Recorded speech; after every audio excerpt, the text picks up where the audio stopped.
Today we continue our series on the life and times of Kwame Ture, also known as Stokely Carmichael. We'll have a conversation with Kwame's mother, Mrs. Mabel Carmichael. What kind of a son was Kwame? How did his high-profile activism affect his family? How does Mrs. Carmichael want her son to be remembered? A mother's perspective on the life of a revolutionary son. That's our show today. Don't go anywhere. Carib Nation is up next. When America wants to know what's happening in the Caribbean diaspora, there is one clear choice. Hello, welcome to Carib Nation. Both people inside and outside are very excited about today's program. Looking at you, I can tell that you have traveled the journey. One television organization brings America close to the people, stories, and events that affects Caribbean life. Get close, get answers, get Carib Nation.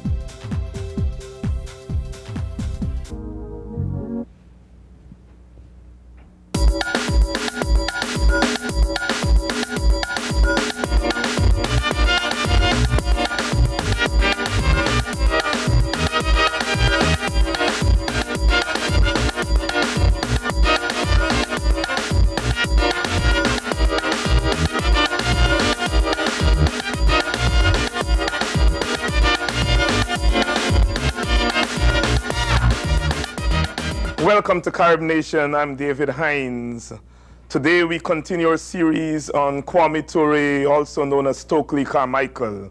When we think about Stokely, we think about the man in public, the fiery, revolutionary, urging his people on to better days and better times.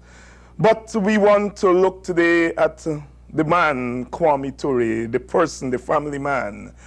And I have with me in the studio none other than his mother, Mrs. Mabel Carmichael. Mrs. Carmichael, welcome to Carib Nation. Thank you. At the beginning, I posed the question, what kind of a son was Stokely? Stokely was the second child of 5. He was a very, very nice son. Not the Stokely you see out there, fiery as you said. Mm-hmm. He was just as modest as he can be at home. When he was growing up, did you have any inkling that he would have gone on to become a national leader, an international leader? Not really. Mm-hmm. Not really. In terms of growing up, did he do the things that regular boys did, hang out on the streets, that kind of thing? Well, he did not hang out on the streets. Mm-hmm. We lived next to a schoolyard. Okay. And he was always there, him and his friends, in the schoolyard. As a matter of fact, I can call from my window. Uh-huh. And he would come. And home was in New York? No, home was, at that time, home was New York, yes, but in the Bronx. Bronx, New York. In Bronx, New York. Yeah.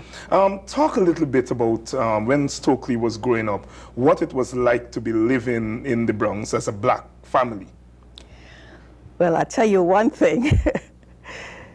We had no problem at all. Uh-huh. And he hung out with only Italian boys. It was an Italian neighborhood. Uh-huh. And everything was fine. Nobody bothered us. Uh-huh. Uh-huh. So it is not correct to say that the experiences growing up in the Bronx neighborhood was what fired that kind of black nationalism in him? Definitely not. In your view, where did you think that that started? I don't know. Well, as you know, Stokely went to Bronx High School of Science. Right. And usually he read a lot of books. Mm-hmm. All kinds of books we would find in his room. Uh-huh. But I think at first he used to see these freedom riders, how they were knocked down off, you know, when they went to the counter, and he would see how they were knocked down and nobody wouldn't hurt them. At first, he thought that these boys were only looking for publicity. Mm-hmm. But after they would get up and sit again and they would get knocked down, he saw that they were serious. Uh-huh. So I think that that was what he really wanted. I don't know. But mostly, he went to Howard as pre-med. Oh, you went there to study medicine? Yeah. Uh-huh. Quite an interesting turn. But let's go back to the Bronx for a bit. As a parent, did you talk to Stokely about things like blackness and stuff like that? Was it part of your household to discuss the race relations in the country? Never. We thought we were just as good as anyone else. Yes. And I brought up my children the same way. You go out, you look everybody in the face, they say good morning, you say good morning. They don't say good morning, you go your way. You never look back to say good morning. No, we were just as good as anybody else, and my children was taught that. Stokely went to this high school in the Bronx, which was a very good high school. Yeah. And how, as a student, how was he a diligent student? Oh, yes. Yes, he was. As a matter of fact, Stokely came from Trinidad at the age of 11. And there was nothing in the 8th grade that they could teach him. Coming from Trinidad? Coming from Trinidad. Let's talk a little bit about the Trinidad connection. Okay. Because lots of people don't realize that Stokely really came from the Caribbean. Yes, he did. Talk a little bit about the early days. I mean, how is it that you got to Trinidad? You were just telling me before the beginning of the show that you were born in Panama. I was born in Panama.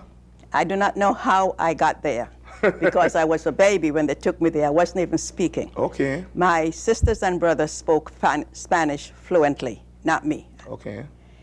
So I do not know how I got to Trinidad. I don't know if I went by boat. I don't know if planes were going then or whatever. I do not know. Right. But I was in Trinidad. And I married a Trinidadian fellow. Okay. My mother was always in the United States because after she dropped us in the West Indies, she went on to the United States with my father. Okay. So we just grew up in the West Indies. I married. I had 3 children in Trinidad, of which Stokely was the second one. And then I went to America to my mother. Did Stokely keep in contact with his Trinidadian, his West Indian roots? Well, Stokely had a grandmother and some aunts there that he lived with. Oh, okay. That kept him for me until I was able to send for him, at least for the 3 children in Trinidad. Right, right. How did you react to the fact that he was banned from going to Trinidad in the 1960s? Naturally, I just call him a fool, that's all. And we're getting into the realm of his activism now. Yes. Stokely comes to Howard to study medicine. Yeah. Got involved in the student movement. Yes. And within a couple of years, he's a national leader. Yeah. How did that impact on you and the rest of your family? What was your first response? He's just another man who happened to him. Didn't mean a thing to us, really. The fact that he was in the limelight, did it cause you any kind of discomfort? Yes, definitely. I slept nights with my radio on to know when to kill him. So in a sense, you were. I was worried, yes. You were worried. But his sisters and brothers, his sisters didn't. But in spite of the worry, you supported him? All the way. Did he come back home very often? Very often. Brought his friends. All of them knew I didn't like it, but I fed them and be nice to all of them. Can you remember anything that he would have said to you in those early days to convince you that what he was doing was the correct thing? Yes, he would. Talk about some of the things that he would say. He said to me when he was going on his first freedom ride, "I am going on the freedom ride. You're crazy. They're going to kill you down there." He said, "No, I am going." I said, "What about your studies?" He said, "Tell you what, I'm not going to be a doctor anymore. I am going to help people before they get sick." "What are you talking about, boy? How are you going to help people before they get sick?" He says, "I am going to help them before they get sick." May Charles. When he was on the road down there in the south in Mississippi, did he call home often? When he can. When he can. When he can. I understand that your house, as you said, he came with his friends and Yes. you fed them and so on. Yes.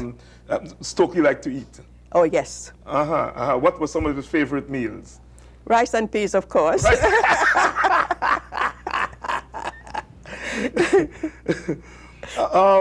In the heady days of the struggle, when Stokely was perhaps the most famous man in the world, when he was loved by many, but also hated by many. I thank you for putting him for the famous man in the world, but I never felt You never felt that way? No, no. You never felt that way? No. But was there any kind of harassment of the family in those days? No, none at all. None at all? None at all. We loved him, and we backed him in what he was doing, although we didn't like it. Right, but in any threatening phone calls from enemy, any, you know? Well, I think one time, some Jewish people did call me. And naturally, I do not know what he said about them, but they called and said a few things. And what was your response? I can't put that on television. You can't put that on television.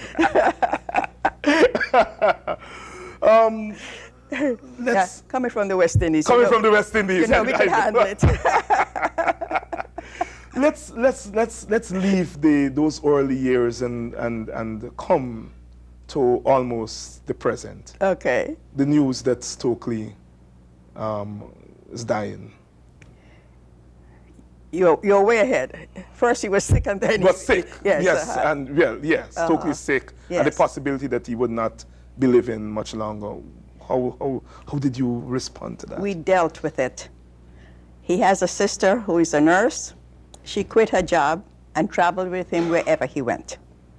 And we dealt with it. Any particular moment in those last days that you want to share with the audience? Any particular moment that you spent with Stokely, conversation that you would have had? Well, we really never discuss many things. We never say, well, you're going to die or anything like that. We felt it, but we treat him as though he wasn't going to die. Right, yeah, okay. All right? Okay. And the biggest talk that Stokely and I really had was after he was going down. The week before he left for Guinea, he spent that week with me in Miami. And then he was going to leave to go to Guinea. I think he left on the 3rd, I'm not quite sure. He left on the 3rd for Guinea. But his sister went with him. Okay. And when I got to Guinea, I wanted to go to Guinea, but he says, no, not to come. Not to come. I guess he thinks that I would be too down or something like that. But when I had enough of it, again, being a West Indian, I got my ticket, and I said, I don't care what you all say, I'm coming. Yeah. And I went. And he was very happy to see me.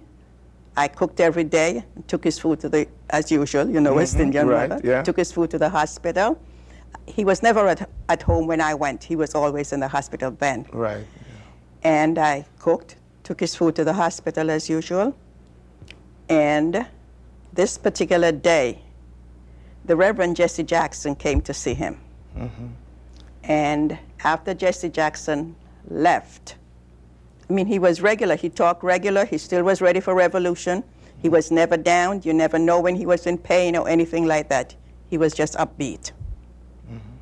So this day, Reverend Jesse Jackson came to see him. And after Jesse Jackson, the Reverend Jesse Jackson, make that clear. And after he left, I saw Kwame kind of doing one of these things with his tongue. So I said, you want some water? And he said, yes. He says, no. I said, what do you want? He said, Coke. So we gave him some Coke. His son, you know he has a son. Yes. Okay, well that son was at his bedside too.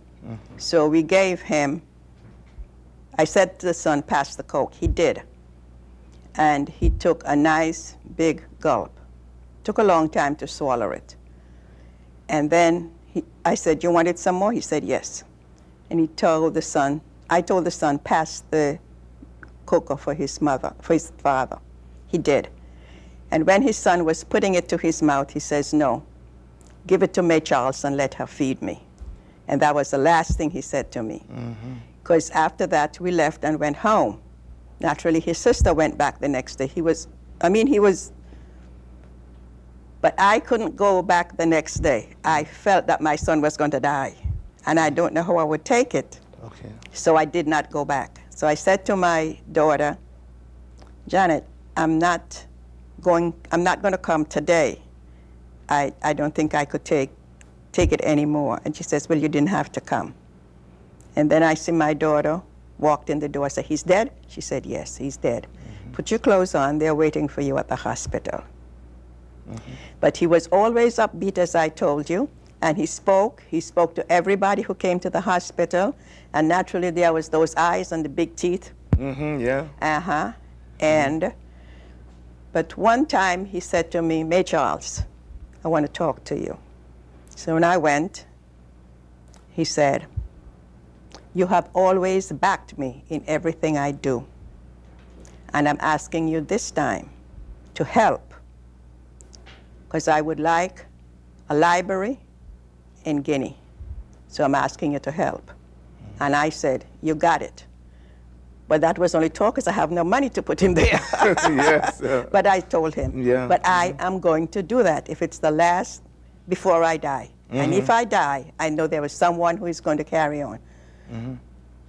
How did you feel when you were in Guinea and you saw the response of the people in Africa to your son? Well, I was very happy. I knew how they loved him. And naturally, I've been to Guinea several times. Several times, yes, right. So I knew that he had a lot of friends, was just like New York, that he grew, you understand? Yes, Just like New York. The house was always full of people. We are feeding them just the same way. Yeah. Yes. Yeah.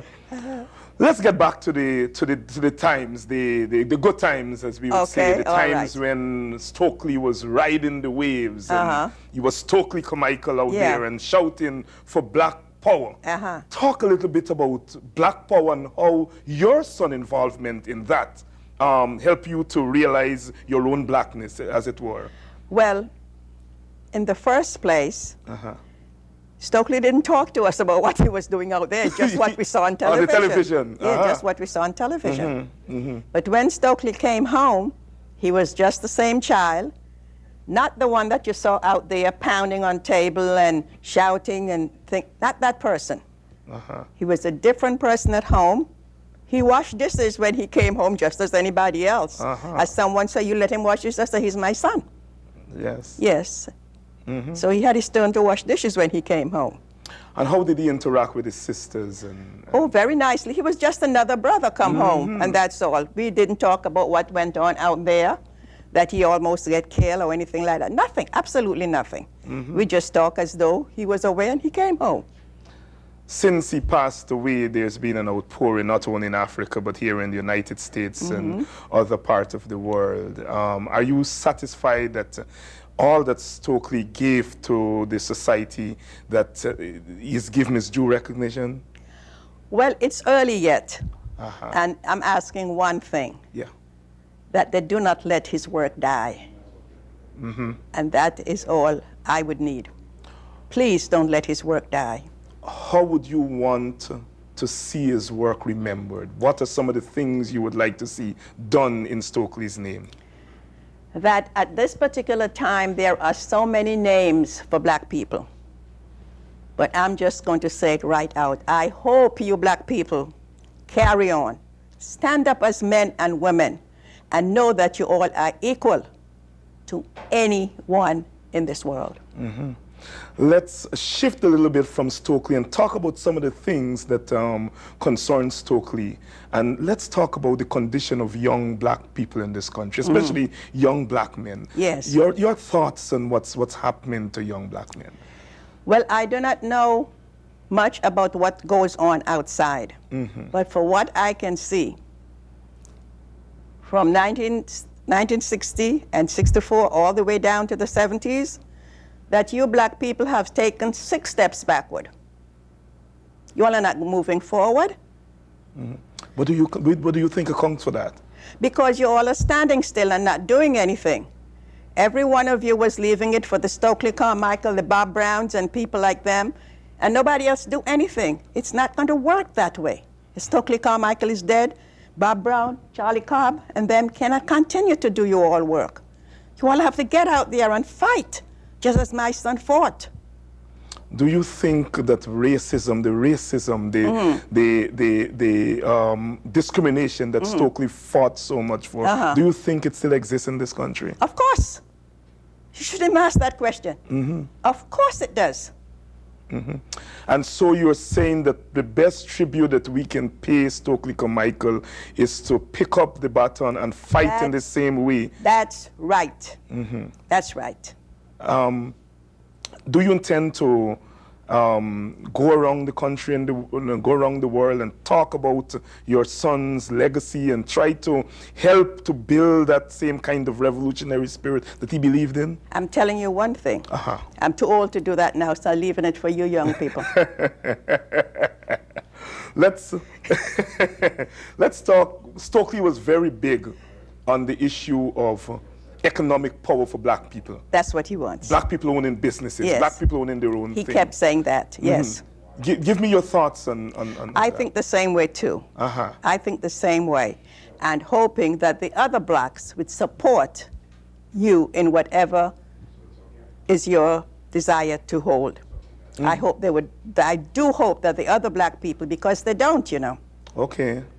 They don't. They would go around the corner and they will shout from anyone else beside a black person. Why? I don't know. But that's the mentality of black people, and it definitely have to change. And it's only you young people could do it. Not me, I'm too old for that. The old lady go sit out. All right? Yeah. Some people say that Stokely Carmichael was a racist. Speak to that directly. Stokely Carmichael was never, ever a racist. In no way, form, nor fashion. Stokely has maybe as many white friends as he has black friends. What Stokely Carmichael was against was oppression. And naturally, he lives in America, and since it's the white people here who oppresses, that's why they think he hates white people. But he hates it all around the world, wherever he go, especially, for instance, in the Caribbean, where the black man take over and still oppressing his people. In Africa, where the black man the white man take off his khaki pants, and the black man put it on and doing worse than the white man, oppressing his people. That's what Stokely hates, oppression. Stokely Carmichael always tried to bring people together. I've heard him so many times talk about unity. Unity. What do you want to say to the activists and the leaders of today in terms of that whole united front that we need? Well, I guess there have to be different organizations. Yes. But I think they all should come together. Do you think that unity would be realized in your lifetime? I'm hoping so. I'm hoping to see it so I could die in peace. Who were some of the people in Stokely's early years that influenced him? Nobody that I know of. There was not any particular person that he talked about? No particular person, no, that he know of. He just went there and started. And started doing his thing. He obviously had lots of friends. Lots of friends. Was he like that since he was a small boy? Yes. Every place he go, he had friends. Was he an easy person to get along with? Oh, yes, definitely. When you say Stokely, go to the store, did he try to get out of it or anything like that? He couldn't, not with a mother like me. I say go to the store, he's off to the store. He's off to the store. Yeah. When he left and he went to Howard, and you said that he decided he was not going to be a doctor anymore, and I know that you West Indian parents, you wanted your sons, all of them, to be doctors and lawyers. Were you disappointed?